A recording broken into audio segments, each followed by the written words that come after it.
Situé à l'est de Nantes, à 15 minutes du centre-ville en tramway et au sein du quartier d'Oulon-Bautière, les quartiers des années 60-70, Bautière et Pinsec, sont constitués principalement d'habitat social.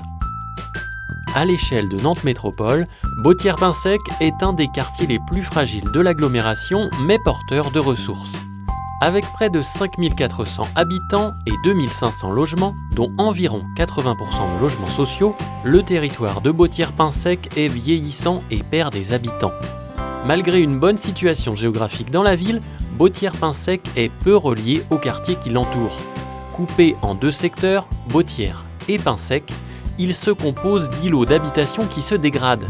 Ces espaces publics sont généreux, mais peu propices aux usages de tous les jours, et les quartiers ont des atouts paysagers de qualité, mais peu mis en valeur. Il subit une absence de centralité et le déclin de deux pôles commerciaux, ce qui ne favorise pas le vivre ensemble. Ce quartier dispose toutefois d'un fort potentiel de renouvellement. Il peut s'appuyer sur sa jeunesse et sur la création récente d'équipements de proximité à l'échelle de Doulon-Bautière, comme par exemple la maison de quartier. La dynamique démographique et économique du secteur nord-est de l'agglomération, la proximité de l'écoquartier Bautière-Chênay et des zones d'emploi importantes que sont le centre-ville et les zones d'activité économique et commerciale de Nantes et Carquefou sont des atouts non négligeables. Dans ce contexte, la ville de Nantes a lancé en 2010 la transformation urbaine du quartier de la Bautière. L'enjeu principal portait sur l'amélioration du cadre de vie des habitants, le développement d'une nouvelle offre d'équipements pour favoriser les liens avec le nouveau quartier voisin. Gymnase, école, médiathèque, maison de quartier. Depuis 2010, plusieurs actions ont été engagées ou réalisées. Ouverture de la maison de quartier, requalification d'environ 280 logements par Nantes Habitat, aménagement des espaces publics de Grande Noue Nord, Basinerie Sud, mise en place du réseau de chaleur, mise en service de la ligne de Chronobus C7. En 2014, étendu au secteur du Pinsec, le travail de rénovation du quartier continue et devient, en plus d'un projet urbain, un projet global intégrant plus largement les questions liées à la cohésion sociale, à l'emploi, au développement économique. Aujourd'hui, tous les projets que nous menons dans les quartiers politiques de la ville doivent se réfléchir de manière globale. Nous nous intéressons pas uniquement à la transformation urbaine d'un quartier, même si elle est importante et dominante, mais évidemment à toute la vie quotidienne des habitants. La question de l'emploi, parce qu'on sait que dans ces quartiers, notamment à Bautière-Pinsec, le sujet prioritaire des habitants, ça reste l'accès à l'emploi et leur niveau de ressources pour vivre correctement, mais c'est aussi la question de l'éducation, comment des enfants grandissent bien dans un quartier, comment on a accès aux loisirs, comment on se sent citoyen non pas de Bautière-Pinsec, mais citoyen et pris en compte de la ville de Nantes dans la métropole nantaise. Elle est d'autant plus importante que le quartier d'Oulon-Bautière est en pleine mutation. En effet, juste à côté sort de terre le quartier tout neuf de Bautière-Chênay, et d'ici quelques années, s'amorcera le projet d'Oulon-Gohard. Le projet répond à 4 objectifs principaux. Un quartier agréable à vivre et attractif, un quartier durable, un quartier accueillant et solidaire, un quartier facilitant l'emploi et l'activité. Nous sommes très contents que dans le cadre de nos négociations avec l'ANRU, le quartier Bautière-Pinsec, qui est un quartier riche de ses habitants et de ses acteurs associatifs, ait été reconnu comme un quartier devant faire l'objet d'une attention particulière, à la fois par la collectivité que nous sommes ou par la métropole, mais aussi par l'État qui l'a retenu d'intérêt national parmi les 200 quartiers retenus d'intérêt national en France, comme devant faire l'objet tout simplement de moyens financiers d'importance pour les bailleurs, pour les équipements publics, pour la collectivité, pour permettre une transformation réelle du quartier. Pour mener à bien la rénovation du quartier, Nantes Métropole a désigné en 2014 une équipe de concepteurs. C'est le paysagiste Loïc Bonin de l'atelier Hostie, associé à l'urbaniste Claire Shorter, aux côtés de Nantes Métropole Aménagement, qui a pour mission de dessiner le visage du quartier de demain. Ils le font en s'appuyant sur les usages et les avis des habitants. Sur ce dernier point, pour accompagner la ville de Nantes et l'équipe de quartier dans l'animation de la concertation, Ville Ouverte et le collectif Dérive ont été missionnés. Que ce soit en atelier ou sur le terrain, leur méthode s'appuie sur la relation directe avec les habitants pour nourrir le projet.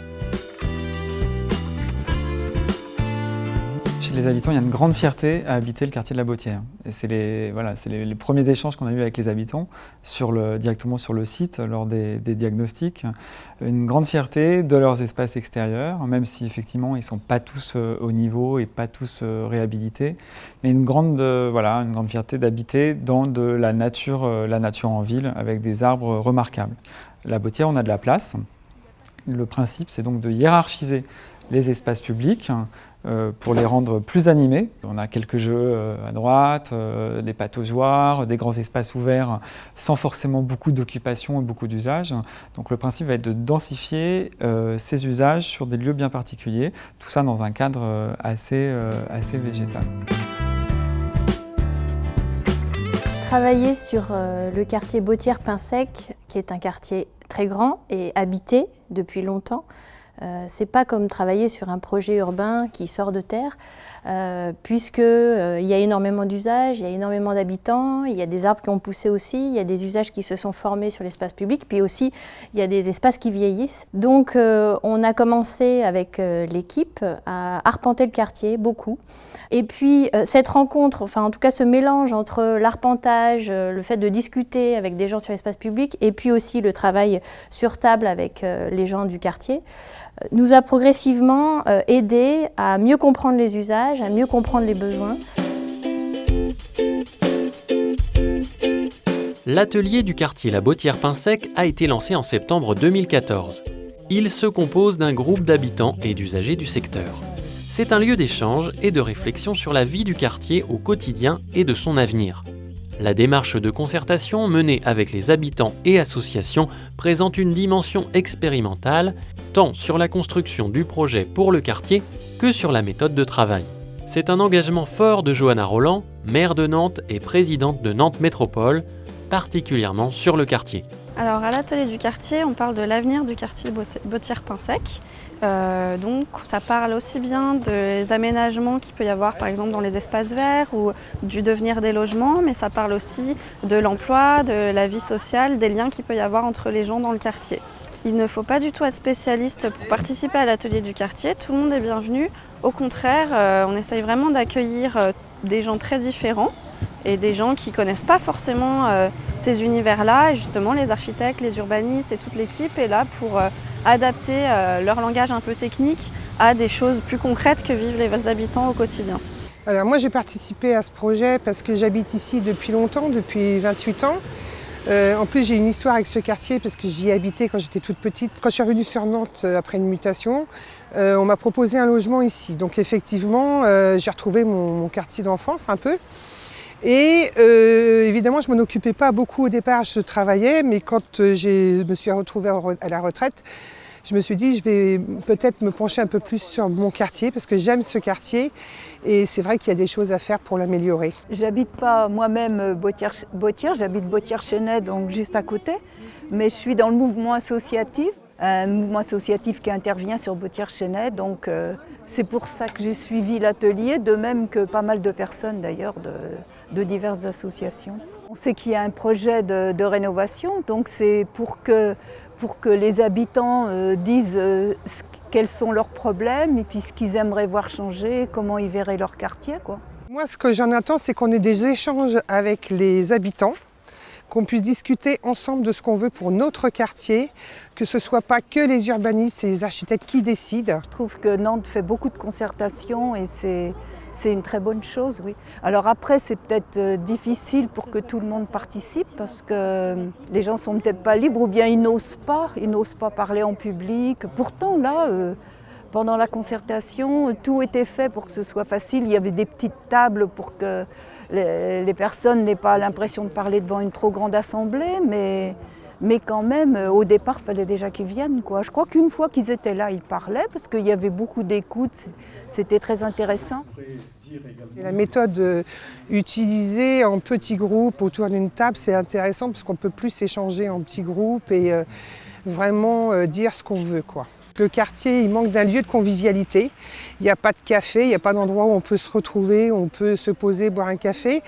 Il y a de moins en moins de commerçants. On aimerait bien recréer un cœur de quartier. Il y a beaucoup de jeunes qui recherchent du travail sur le quartier. Donc on se disait que comme il est en pleine urbanisation, ce serait peut-être l'idée de demander aux jeunes qui habitent ici peut-être de participer à la construction du quartier, à l'urbanisation, le renouvellement. Par contre, on a beaucoup d'espaces verts, on veut les garder. Et puis il y a aussi besoin de rénover les logements. Ce que j'ai bien aimé là, avec Ville ouverte et Dérive, c'est que comme il n'y avait pas suffisamment, évidemment il y a beaucoup d'habitants ici, il n'y en avait pas suffisamment à venir aux réunions, ils sont allés à leur rencontre, ils allaient aux sorties d'école, enfin là où ils ont tendance à se retrouver. Donc au total, ils ont pu discuter avec beaucoup de personnes quand même. Depuis son lancement, les membres de l'atelier du quartier se sont réunis 7 fois. À ces rencontres se sont ajoutées 5 commissions, 2 portant sur le cadre de vie et 3 sur la vie sociale. Le travail réalisé lors de l'atelier a donné lieu à un avis citoyen remis à Johanna Roland le 19 novembre 2015. Les habitants ont écrit un avis. Cet avis, il vient de leur perception du quartier et leur grande connaissance du quartier, leur façon de le vivre et de l'habiter. Mais il vient aussi des discussions qu'on a eues ensemble. Et nous, on sert un petit peu d'écrivain public, c'est-à-dire qu'on écoute les gens nous disent des choses et on les traduit spatialement. Cet avis citoyen regroupe aussi des intentions que l'on a partagées ensemble. L'avis citoyen restitue et synthétise 1 an d'échanges et de production. Il porte à la fois sur le projet urbain, les questions liées à l'emploi, à l'économie, au social et à la vie quotidienne. Les préconisations s'articulent autour de 4 axes, déclinés en propositions concrètes. Mais l'atelier de quartier n'est pas le seul dispositif mis en place. Depuis la fin d'année 2014, un grand kiosque en bois itinérant fait étape à plusieurs endroits du quartier. Conçu et réalisé par le collectif Dérive, il affiche des informations relatives au projet urbain et son banc permet la rencontre et l'échange entre les habitants. L'action du collectif Dérive, reconnaissable sous le nom de « Où va-t-on ?», a pour but d'aller vers les habitants sur le terrain. Alors le rôle de Dérive, c'est un rôle un peu perturbateur. C'est le rôle de celui qui est là où on ne l'attend pas vraiment et aussi celui qui vient sortir un peu la concertation des salles de réunion. Donc on travaille pour ça avec Ville ouverte, en étroite collaboration avec ce qui se fait au sein des ateliers du quartier. On invite tous les habitants à venir nous rejoindre pour fabriquer un petit bout d'espace public. Donc on a commencé d'abord par faire un petit outil exploratoire qui est le kiosque qu'on a appelé le kiosque Où va-t-on, puisque c'était vraiment la jeunesse du projet. Donc on cherchait à savoir où allait ce projet, à la fois dans la tête des habitants et à la fois dans la tête des urbanistes avec lesquels on travaille et des paysagistes. L'objectif, c'est pas tant de co-construire à ces étapes-là, qui sont un peu les étapes de départ, mais plutôt de créer un peu l'événement au sein du quartier pour que les gens viennent nous voir un peu spontanément. Parce que généralement, quand on reste 4 jours sur l'espace public, des scies, mais aussi une petite cafetière, ça crée un peu la curiosité, les gens viennent nous voir et c'est pour nous une porte ouverte pour parler du projet et puis les écouter. C'est effectivement notre rôle d'écouter les personnes, de rencontrer les personnes dans l'espace public quand on est en phase de chantier, mais bien d'enregistrer leurs paroles et de bien noter ce qui nous a été dit et de le faire retransparaître après auprès de l'équipe de maîtrise d'œuvre qui va enrichir son projet de toutes ces paroles-là. Parce que après être resté plusieurs jours, presque plusieurs semaines sur le quartier à faire à la fois des chantiers mais aussi des moments un petit peu plus festifs, on a rencontré pas mal de personnes, ça se compte plusieurs centaines de personnes. Nous, on remonte cette parole-là, tout ce qu'on entend, on le refait des comptes rendus qu'on redonne aux paysagistes et ça a aussi nourri la vie citoyenne. Donc on a fait une action de plantation avec le service des espaces verts, avec les paysagistes de l'équipe. Donc on a invité les gens à venir nous rejoindre pendant une semaine de chantier ouvert ou de chantier participatif pour venir nous aider à la fois à construire des jardinières qui sont installées dans le mail planté de Grande Noue Sud, qui accompagne la plantation donc, de 20 arbres fruitiers, des arbres à fleurs, ce qui est une grosse attente des habitants, qu'on a voulu installer dans la trame qui est imaginée par les paysagistes pour aussi préfigurer du projet qui est en train de s'inventer sur les papiers. On avait eu envie de le rendre un petit peu visible, même si c'est un tout petit bout sur un petit espace engazonné. On a planté des arbres, on a mis ça un peu en scène, on a fabriqué une table de pique-nique aussi. Et ça nous a permis de créer un petit moment aussi un peu festif et en même temps d'essayer un peu des choses. Pour l'équipe de maîtrise d'œuvre, je crois que c'est aussi un outil parfois intéressant de se dire avant d'avoir tout dessiné jusqu'à la dernière virgule et jusqu'à le dernier brin d'herbe, on se donne des petites occasions de tester des idées. On a hâte de voir le printemps arriver pour tester ce lieu-là. Depuis le début de la démarche, l'équipe est allée à la rencontre des habitants dans le quartier, au détour d'une rue, à l'occasion d'événements festifs, comme au swing des jardins ou encore lors de la Sainte-Catherine pour une journée plantation. Le 18 janvier 2016, la collectivité est revenue devant les membres de l'atelier pour apporter une réponse argumentée à cet avis. En lien avec les 4 axes proposés par l'atelier du quartier, la réponse des élus porte sur le projet global, les 4 objectifs et se décline en actions à court, moyen ou long terme. La réponse des élus, c'est un petit peu cette synthèse entre l'avis citoyen et le travail que l'on a fait ensemble. En cohérence avec les objectifs du projet et la réponse de la collectivité à l'avis citoyen, les îlots en projet sont essentiellement le centre commercial qui deviendra le nouveau cœur de quartier, la place de la Bautière qui accueillera le nouveau pôle d'équipement public, les 4 secteurs d'habitat à requalifier, les espaces publics avec la valorisation du patrimoine naturel et des espaces verts, notamment avec la création d'un cordon boisé et d'un fil des proximités, la requalification de la rue de la Bautière où se concentre l'activité, le renforcement des accroches à la ville. Le principe du cordon boisé, c'est de venir travailler des espaces paysagers, une sorte de parc en réseau, en frange du quartier de la Bautière. L'objectif étant évidemment d'attirer des habitants des quartiers extérieurs aussi, qui aujourd'hui peuvent contourner le quartier, évitent à le traverser. Donc le système du cordon boisé, c'est travailler en même temps une centralité pour le quartier, des espaces publics, des jeux d'eau, des jeux on aimerait bien travailler avec les arbres par exemple, mais aussi une chaîne de petits jardins ouverts sur le quartier de la Pilotière, le quartier du Croissant.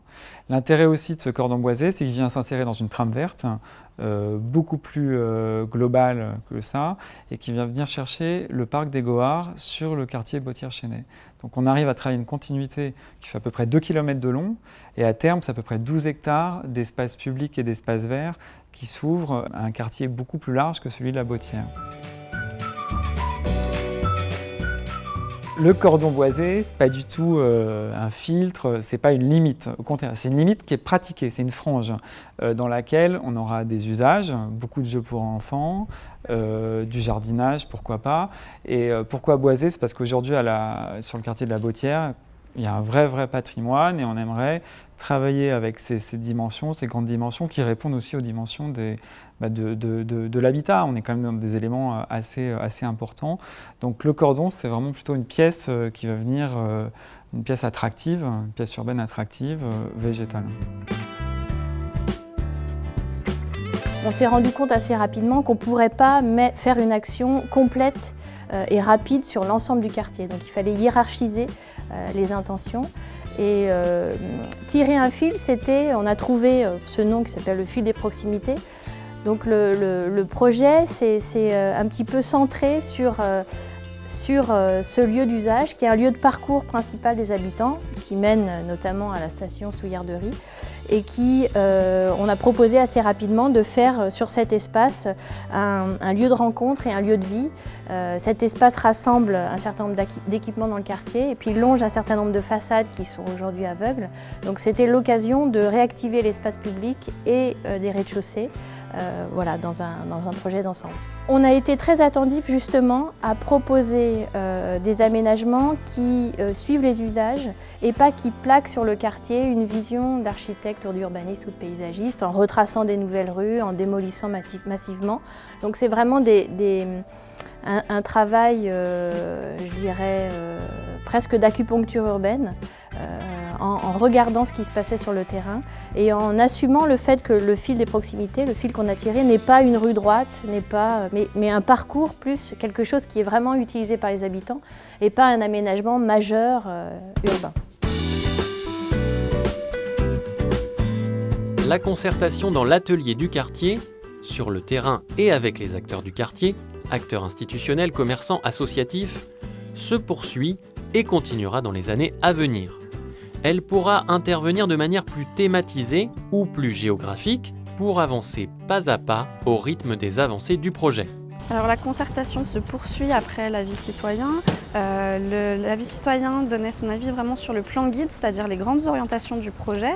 Et maintenant, l'idée, c'est de préciser par secteur du quartier ce qu'on peut faire. Donc on va vraiment continuer là à préciser dans chaque sous-secteur du quartier ce qu'on peut faire, ce qu'on peut aménager ensemble. Donc on va plutôt être dans des ateliers à l'extérieur. Et les ateliers du quartier continuent pendant ce temps-là. Alors si on veut participer à l'atelier du quartier, il faut soit aller à la mairie annexe auprès de l'équipe de quartier qui répondra aux questions aussi si besoin. On peut appeler l'équipe de quartier aussi et on peut envoyer un mail en passant par la plateforme Nanteco. Et on peut aussi tout simplement venir directement à l'atelier sans inscription préalable.